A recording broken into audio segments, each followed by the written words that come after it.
কাৰ্বি আংলঙৰ লগতে অসমৰ অংগনবাদী কৰ্মী আৰু সহায়িকা বাইদেউসকলে তেওঁলোকৰ দৰমহা বৃদ্ধিৰ বাবে আমাৰ চৰকাৰক অনুৰোধ জনাই আহিছিলে।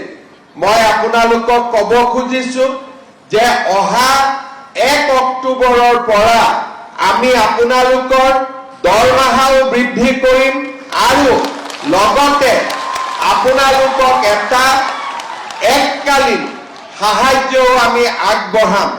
অৰ্থাৎ এবাৰতে আপোনালোকক এটা পুঁজি আমি আগবঢ়াম যাতে ঘৰৰ কাম কাজ ল'ৰা ছোৱালীৰ পঢ়া শুনাৰ ব্যৱস্থা ল'ব পাৰে আৰু লগতে 1 অক্টোবৰৰ পৰা আপোনালোকৰ দৰমহাও আমি যিমানখিনি পাৰোঁ সিমানখিনি আমি বৃদ্ধি কৰিম যাতে আমাৰ অংগনবাদী কৰ্মী আৰু সহায়িকাসকলৰ পৰা অলপ হ'লেও তেওঁলোকৰ মনৰ দুখ আমি যাতে কমাব পাৰোঁ।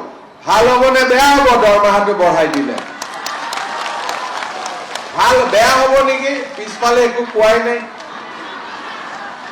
ভাল হ'বনে বেয়া হ'ব? ভাল হ'ব। তাৰপিছত আৰু আন্দোলন কৰিব নালাগিব হা, ঠিক হ'ব নহয়? হ'বনে নাই? কোনে কোনে দিছপুৰত গৈছিল আন্দোলন কৰিবৰ কাৰণে হাত দাঙকচোন। এতিয়া কোনেও যোৱা নাই, ইয়াত কোনেও হাত নাদাঙে। বাইদেউ গৈছিলে? কেইদিন গৈছিলে? কেইদিন আন্দোলন কৰিব কেইদিন গৈছিলে?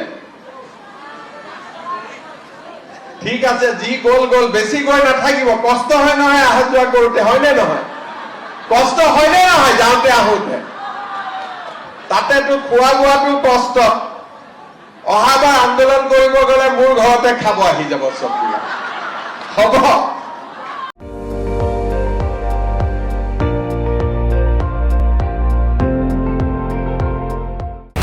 আপুনি চাই আছে ND24, সৰ্বশ্ৰেষ্ঠ নহয় সৰ্বোত্তমৰ দৌৰত।